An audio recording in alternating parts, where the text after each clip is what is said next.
आमचे प्रशांत यादवजी यांनी इच्छा व्यक्त केली, आमचाही त्यांना आग्रह भारतीय जनता पक्ष म्हणून होता, एक सक्षम नेतृत्व या भागात आणलं आहे. सहकार्याच्या माध्यमातून असंख्य तरुणांच्या 2 हाताला काम दिलेलं आहे, ज्यांच्या कार्यकर्त्यांचं एक फार मोठं जाळं आहे. असं नेतृत्व अगर आमच्या भारतीय जनता पक्षामध्ये आलं तर निश्चितच आमच्या भारतीय जनता पक्षाची संघटना अजून भक्कम होईल. आम्हालाही तळागाळामध्ये पोहोचण्यासाठी एक अतिशय चांगला सहकारी भेटेल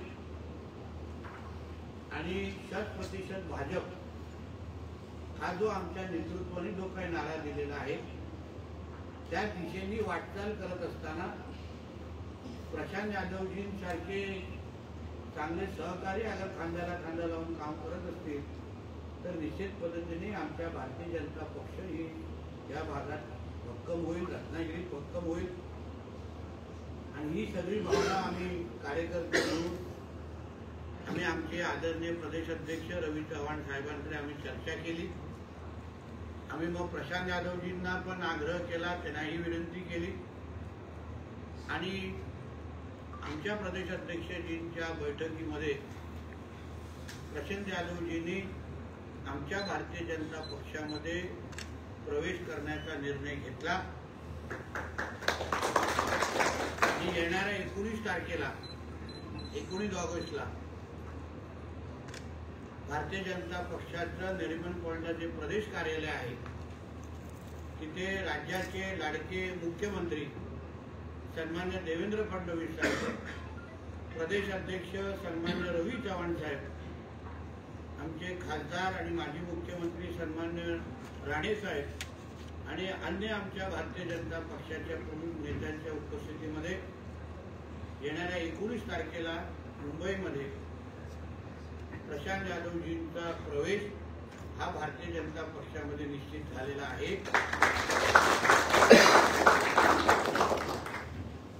आणि त्यासाठी मी आवर्जून त्यांना भेट देण्यासाठी आलो आहे. त्यांच्या जवळच्या निकटवर्तीय सगळ्याच कार्यकर्त्यांची, त्यांच्या कुटुंबियांची आमची चर्चा झालेली आहे आणि म्हणूनच जो 19 तारखेला होणाऱ्या प्रवेशाच्या दृष्टिकोनातून आज त्यांचा आग्रह होता की आम्ही त्यांच्याकडे मी नातूसाहेब आमचे जिल्ह्याचे सगळेजण त्यांच्याकडे सगळेजण आलो.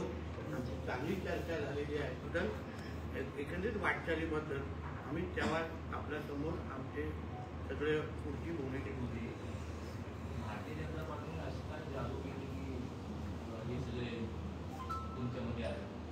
बघा, उदय सामंतजी आमच्या सरकारमध्ये ज्येष्ठ मंत्री आहेत, रत्नागिरीचे पालकमंत्री आहेत. त्यांनी एकंदरीत आमच्या प्रशांत यादवजींनी जे काय सहकार्याचं जाळं तिथे उभं केलेलं आहे ते देवीला भेट देण्यासाठी आले होते. त्यांनी हे काय ज्या पद्धतीने ते तरुणाला 2 हाताला काम देत आहे, उद्योगमंत्री म्हणून या भागाचे लोक पालकमंत्री म्हणून आलं ते इथे भेट देण्यासाठी येत असतील तर त्याच्यामध्ये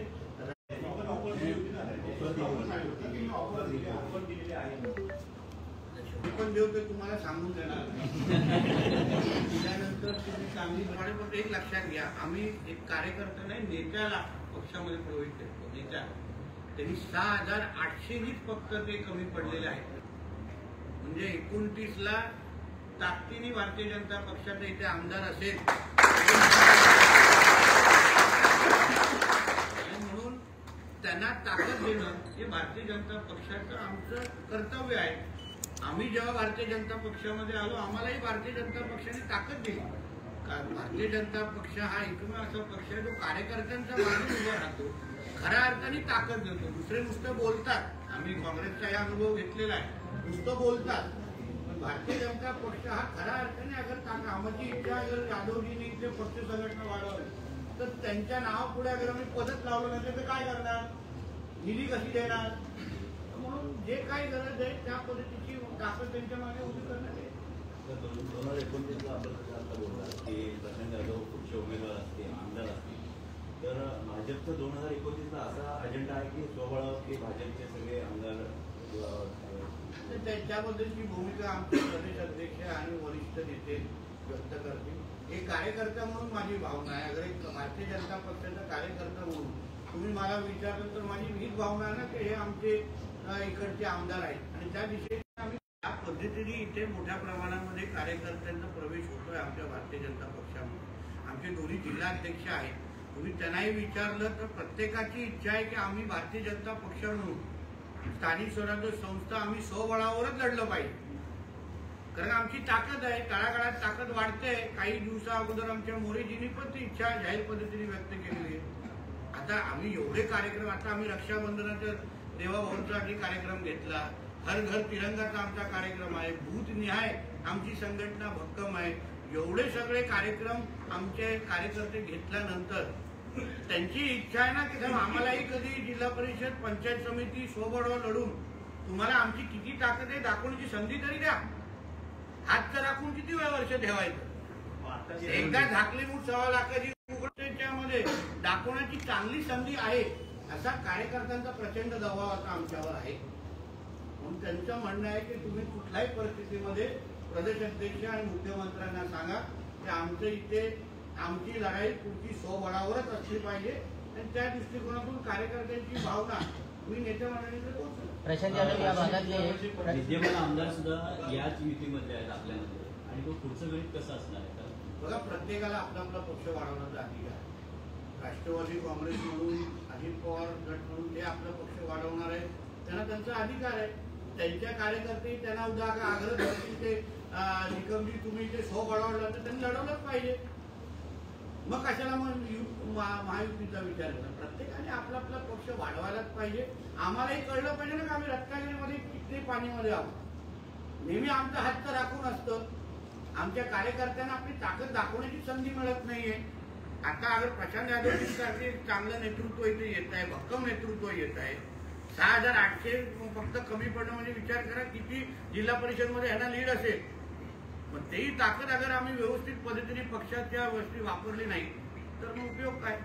तर आगामी नगरपालिका जिल्हा परिषद पंचायत समितीला सुरुवाती म्हणतात काय त्यासाठी आम्ही तुम्ही त्यावेळी दुसऱ्या पत्रकार परिषदेत थांबा ना. प्रशांत यादवजींना भेटण्यासाठी आलेलो आहे. तुम्हाला एवढी ब्रेकिंग न्यूज 19 ऑगस्टची दिलेली आहे. सगळं एकत्र करून तुमच्या मोबाईल. साहेब एक प्रश्न, जिल्ह्यात निधीवरून ओढाताण सुरू आहे. नातू साहेब या विषयात नेहमी बोलत असतात, तर हेच कधी थांबणार आहे? शेवटी थांबेल कधी, जेव्हा आमची भारतीय जनता पक्ष म्हणून स्वबळाची ताकद आम्ही दाखवू.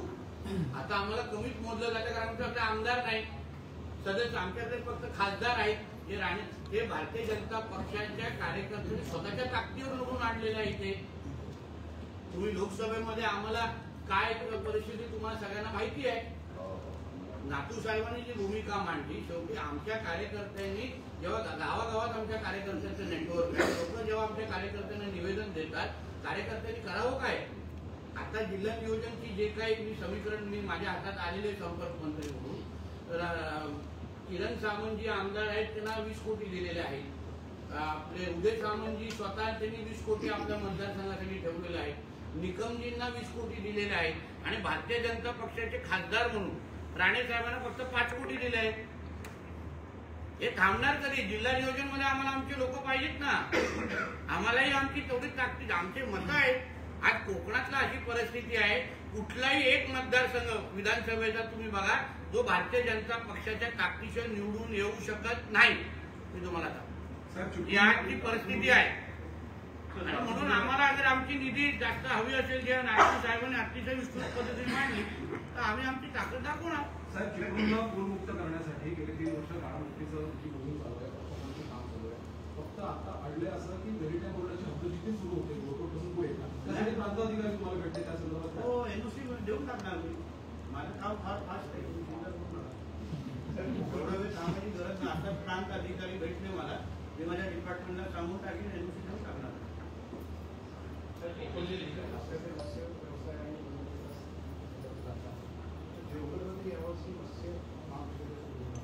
हो, आणि काय होतं मध्ये कृषी मंत्र्यांची जबाबदारी दुसऱ्यांकडे गेली, म्हणजे तो त्या आठवड्याची बैठक होणार होती.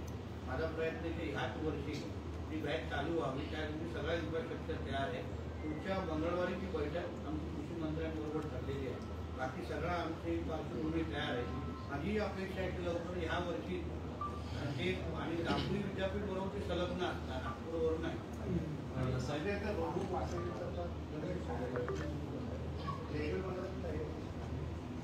अल्ट्रा आता जयगडबंदरामध्ये 100% तयारी नाही म्हणून अल्ट्राटेकचं जे काही खेती आहे ती आमची उतरवण्याची ह्या वर्षी तयारी आहे. पुढच्या वर्षी आमची रत्नागिरी, कारण ती फक्त गणेश उत्सवासाठी नसणार, ती रोज आता सुरू होणार.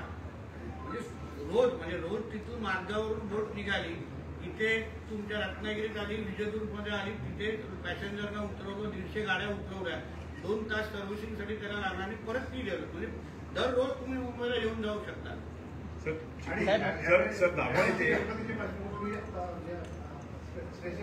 दोन मोदी एक्सप्रेस सोडल्या. रत्नागिरी आता जाहीर केलं ना, रत्नागिरीसाठीचा एक थांबा दिलेला आहे 24 तारखेला आणि 23 तारखेला सिंधुदुर्ग आहे. म्हणजे टोटल माझ्याकडे 4000 लोकांना आम्ही घेऊन येणार आहे दोन्ही याच्यामध्ये. म्हणजे आमचे जे दोन्ही जिल्हाध्यक्ष आणि आमच्या भारतीय जनता पक्षाचे जे मंडळ अध्यक्ष आहेत त्यांना 17 आणि 18 2 दिवस बुकिंगसाठी लोकांनी संपर्क करावं. मुंबई गोवा महामार्गाची अवस्था भयानक आहे. मुंबई गोवा महामार्गाची अवस्था रत्नागिरी जिल्ह्यात भयानक आहे. तर गणेशोत्सवाच्या पार्श्वभूमीवर काय उपाय? आमच्या देशावर खरं म्हटलं तर आम्ही 100% समाधी नसतो, तरी आमच्या देशात फार बारकाईने लक्ष आहे. खासदार राणेसाहेब स्वतः 2दा नितीन गडकरी साहेबांशी गेलेले आहेत. आम्ही PWD मंत्री, आमचे शिवेंद्र राजे, आम्ही सगळेजण त्यांच्या संपर्कात आहोत. नातू साहेब संपर्कात. आमचा हाच प्रयत्न आहे की लोकांना कमीतला कमी त्रास व्हावा.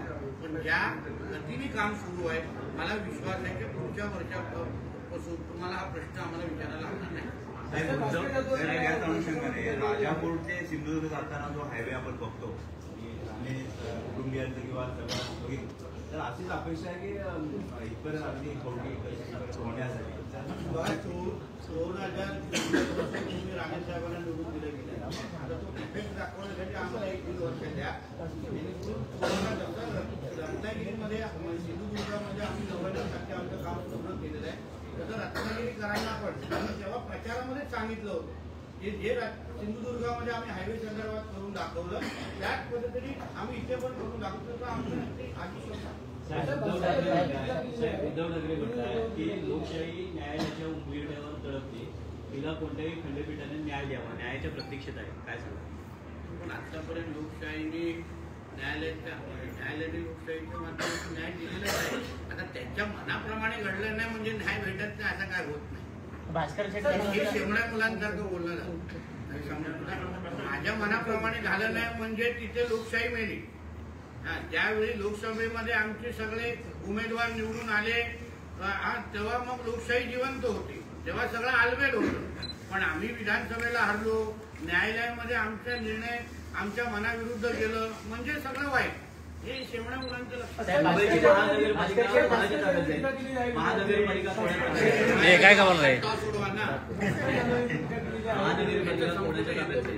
महानगरपालिका कोणाच्या ताब्यात आहे? मुंबई भगवादारी आमच्या महापौर बसणार नाही.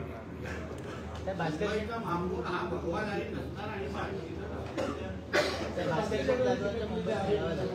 लक्षात घ्या आमचे नातू साहेब अतिशय सक्षम आहे. त्यासाठी इथे राहण्याची विपुल गरज नाही. अतिशय निकृष्ट पद्धतीने त्यांना लोहे को लोहा काटतात असं म्हणतात, तसे आमचे नातू साहेब सक्षम पद्धतीने उत्तरं देत आहेत. निलेश राणेंवर पण टीका केली, त्यांना सोडणार नाही असं केलं.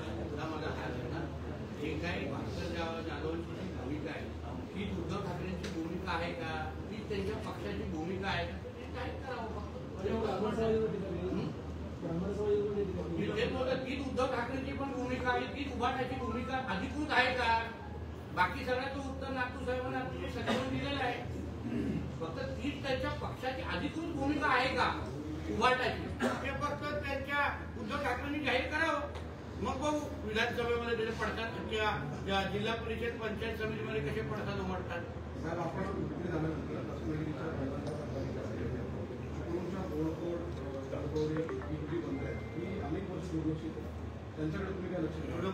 एक एक टप्प्याटप्प्याने मी सगळे विषय घेतोय. तुम्हाला त्याच्यामध्येही मोठ्या प्रमाणामध्ये बदल दिला. आता हरणे बंदर 214 कोटी खर्च करून मार्च 2026 पर्यंत हे बंदर आम्ही तयार करतो. त्याच पद्धतीने हे जे 3 बंदराची तुम्ही नावं घेतली त्याच्याबद्दल पण आम्ही निधीची तरतूद करतोय. तुम्हाला बदल निश्चित पद्धतीने दिसेल. आता सरकारला येऊन 9 ते 10 महिने झालेले आहेत. आमचा हनीमून पिरियड आता संपतोय. थोडा हळद विसरून दे, तुम्हाला काम दिसतील. पक्षाची निवडणुकी उद्धव ठाकरे म्हणतात की 8 ऑक्टोबरच्या आधी लोकसभेच्या निवडणुका लागायच्या आधी चिन्हाचा हो, आता त्यांच्या इच्छेप्रमाणे जगत चालतं.